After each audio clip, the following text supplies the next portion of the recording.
All right, next item on the agenda is the resolution 21-0101 Universal Healthcare, second read. I would like to summarize, reference the discussion deliberation we had in the first read. So this is the second time we hear the resolution. And personally, I'm in favor and encouraged to vote aye on it. In front of you, there is two editions of the resolution. The edition that was presented to you in the first read, and also a proposed amendment that I encourage adopting. The proposed amendments have two changes into it. Number one, technical correction where the citation is corrected. And number two, and this is really a response to some feedback we heard from community members and from Director Jay Conroy as well, which is the specific, eliminating the specific mention of the 2019 Healthcare for All Act. So that means the amended resolution encourage Congress and the state to have universal health care, and it doesn't specify a specific resolution, even though it says such as a specific bill. We take that out. So with that, I'll leave it to the board to consider whether to move the resolution as is or with suggested amendments or with any deliberation. The floor is open.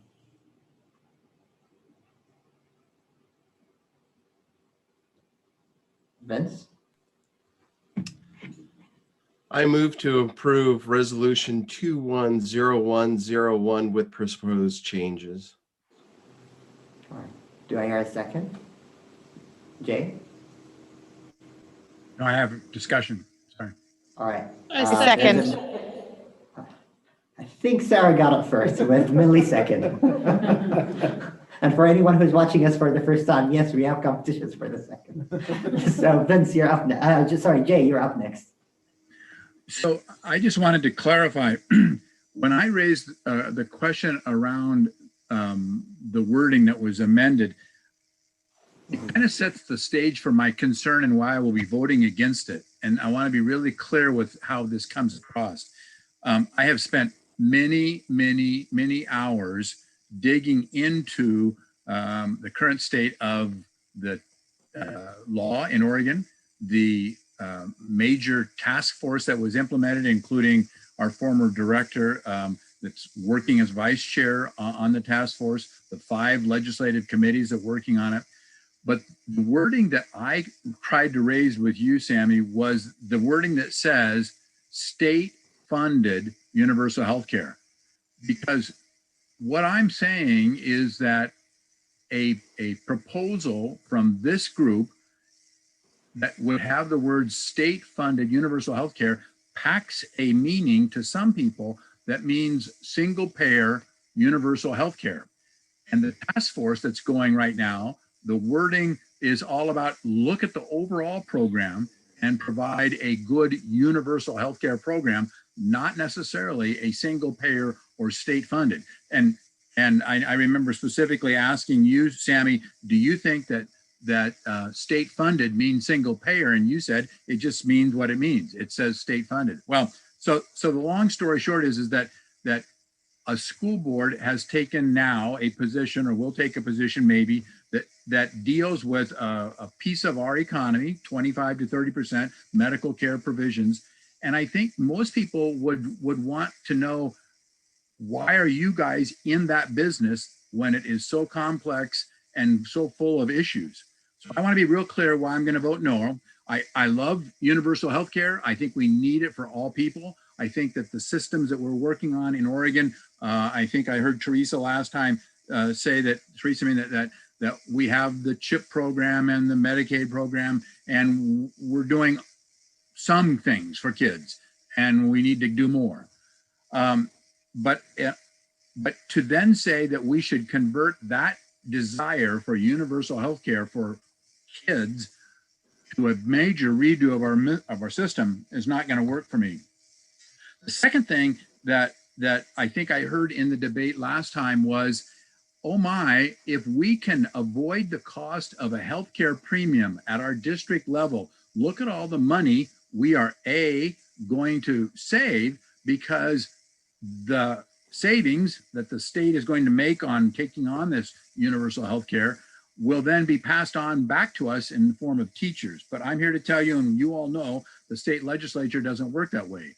They will be willing to, if they pass a state-sponsored a single payer, they'll be willing to pay the premium, but they'll have to find the money, and that will come from the money that they've been handing us to pay for our premiums. So I think it's way too speculative to say that we will get much, if any, dollars from the changing this to a single payer system, that we will get it to back to our teachers and to our staff.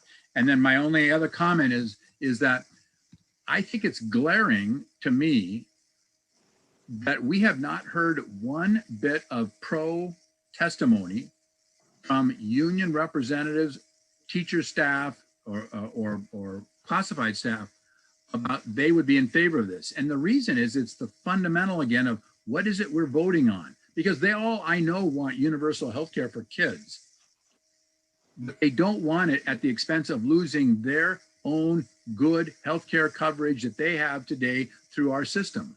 And again, it may be ambiguous. Maybe if we take state sponsored out of this resolution and just say universal healthcare, maybe, you know, we make it work. But with that wording and knowing, I sat with Dr. Huntington. I know he's in favor of single payer. I've done the research on the website for these people. And I admire their love for good care. But I think it's too big of a step for a school board at this time, with all the things we have to work on, for us to take 30 minutes tonight and 30 minutes the night before, and then say, aren't we in favor of the state-sponsored universal health care? It just is something that is beyond me, that why we would be doing it and saying yes. So for those reasons, I appreciate the attempt to try to not make it so objectionable, but I think it's full of issues and problems that we as a school board do not need to be getting into at this time, even though, again, I care deeply for universal health care. So, thank you. Vince and then Lou. Sorry, I don't have a comment. All right. Lou? I just wanted to do a point of clarification on the resolution for folk watching, that it is saying that the Oregon State Legislature create a publicly funded universal health care system. It doesn't say that it's a state funded, it's that they create a publicly funded. I think there's a little bit of a difference on how that's worded. And also that the United States Congress passed legislation enabling states to create publicly funded universal healthcare system. I think that we're talking about maybe slightly different things. And I do understand that single payer is oftentimes shifted onto governments like local or federal governments, and it is a type of universal healthcare. But I think we're talking about slightly different things in the resolution. And I just wanted to do a point of clarification for folk listening. If they wanted to look at the board book to see the resolution, that might be good. Thank you, Lou. Vince? Or, yeah. So I do actually. I respectfully disagree with Jay on the point that it's not appropriate for a school board to opine on this particular topic. I think that the health of children, the health of families is squarely within the realm of where we should have influence. I think moreover, because as a board of volunteers, we don't stand to materially benefit from this necessarily. It's really, we are speaking on behalf of the constituents that our organization serves. You know, I'm really struck, Jay. I also did research on this, and one of the things that really stood out to me in one of the research articles, because I have long supported universal healthcare and state-funded healthcare systems, but I wanted to check my assumptions, and so I looked for arguments against. In an article, I found a research study specifically on the Medicare for All Act of 2019. It was by the Rand Corporation. And they found that their argument against was that it would actually cost more than what we're currently spending. But ironically, the reason that it would cost more is, wasn't about system cost. It was because there would actually be greater uptake of healthcare, that this program would actually have greater throughput of delivered healthcare to Americans. And that's why the cost would be greater than the current system, because the current system systematically excludes certain people. And this really comes down to the difference between what is a public good and what is a rival good. And currently we have healthcare as a rival good. And it's traded in markets. But as a society, we believe that everyone should have access to a certain modicum of healthcare. And therefore, a market cannot efficiently deliver such a service. It can't be done because someone is going to be left out. And I think that is being demonstrated in, the most visceral way right now during the pandemic. So I feel morally obligated to vote in favor of this and use my position on this board to advocate for this, because I know what's right. It's what's right for children, and I know it's what's right for families. So I'll be voting in favor of the motion. Therese, you're next. Thank you, Sammy. I will really just kind of reassert my point from our last conversation about this, that it is in the best interest of the children in our district if health coverage can extend beyond just them. They deserve to have parents that can be healthy. They deserve to be parented by people who can put their needs first and not have to delay or defer their own medical needs in order to meet the basic needs of their children. And so for those reasons, I do see this as an issue that will directly impact our children. And therefore it does fall within our purview to express a position on what we think will best provide an educational atmosphere for our children to learn and to thrive in. As for whether or not the money comes back to us, I'll be frank, I don't care if the money comes back to us, because a healthy community always costs less than an unhealthy community. And so if the money that is coming to us right now that is getting used to pay premiums is reinvested in a public system that offsets the cost, we still gain because our community is healthier. And I don't see any math where a healthier community is not worth that kind of investment. So I will be supporting this. I am okay with the revision. I don't think the revision was necessary. And I think it ever slightly weakens the strength of the claim we are making about the importance and the urgency with which this should happen, and a model of what we mean when we say provide healthcare. But that is not a hill to die on for me. So we can take it out. I will still support this. Thank you, Therese. Sarah? Yeah, I will be voting yes for a lot of the reasons my colleagues have expressed. This issue came home to me last week when my 15-year-old came to me and asked if we would be okay being able to pay for my cancer treatment. And I was able to look at him and say, yes, we have good insurance. We have good jobs. That's not something we have to worry about. There are a lot of other families who wouldn't have been able to have that same conversation with their kid. And that family's ability to support their kid in their education and that child's ability to learn with that stress on their family would be just horribly impacted by that. So I think, access to healthcare for our kids and for their families is critical for creating a learning environment where our kids can thrive. So I'll be voting yes. Thank you, Sarah. Any further discussion?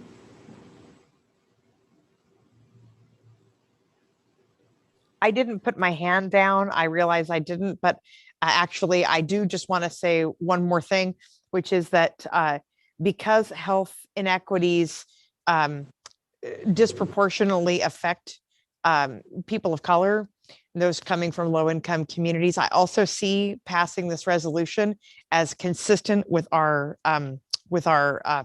equity lens in our district. I do not think we can legitimately say we're going to be about equity and then not support closing one of the most significant equity gaps that we have in this country. Thank you. As I vote yes tonight, I'll be thinking of you, Sarah. I'll be thinking of myself. I'll be thinking of Anna, who was the daughter of a constituent who wrote to us, told us how she lost her daughter, and talked about the impact of accessing healthcare and how some families don't have the privilege of accessing healthcare because of the financial elements. Some parents needing to decide if they should leave their kids without debt and refuse healthcare because they will be ending up passing debt, and if that's selfish or not, or getting a treatment and taking the debt burden. And it's just not fair to think of healthcare access as something that you can buy or you can afford if you're rich or if you're capable of accessing. It should be universally accessible.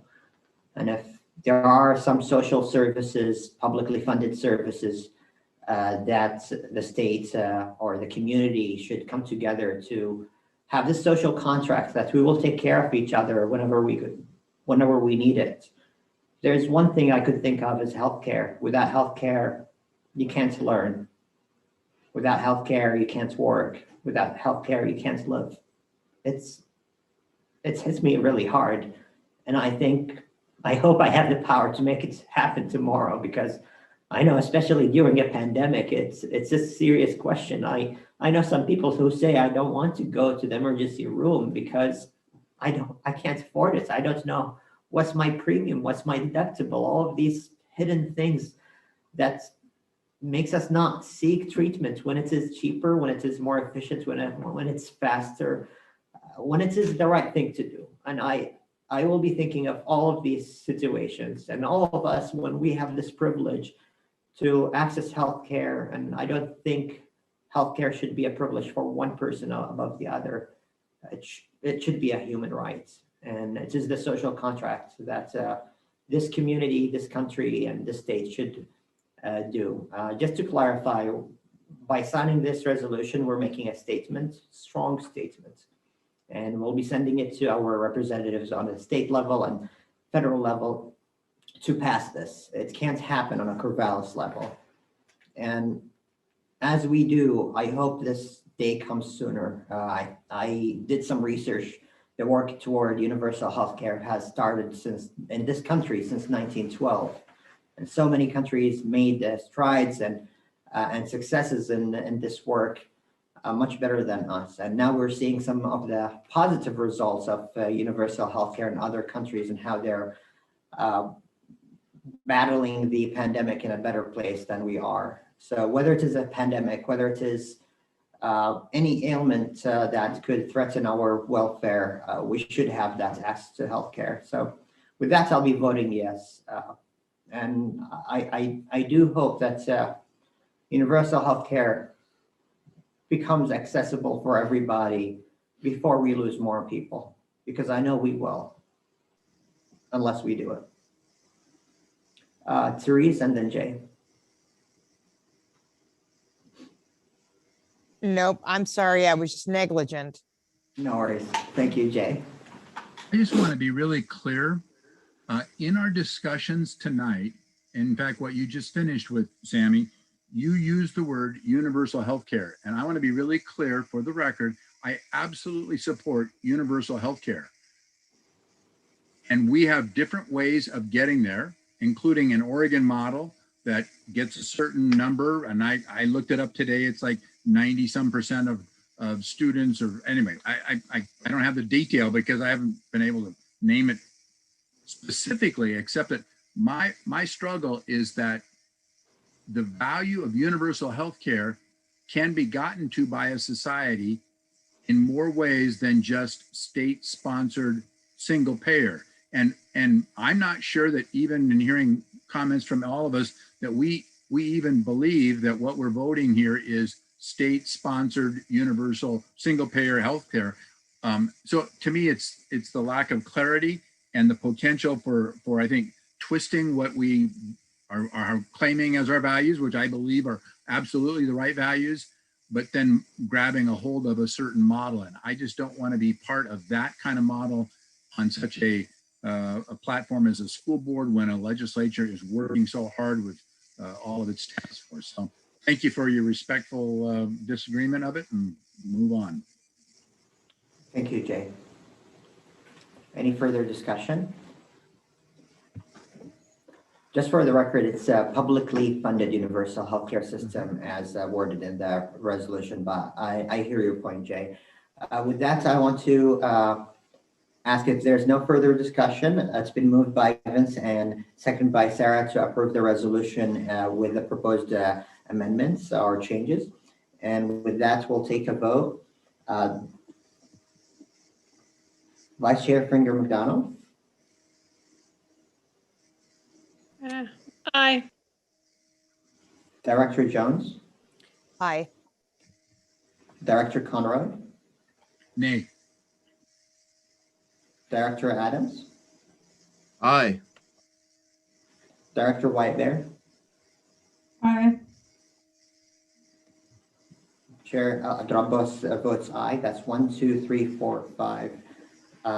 With 5 to 1, the resolution passes.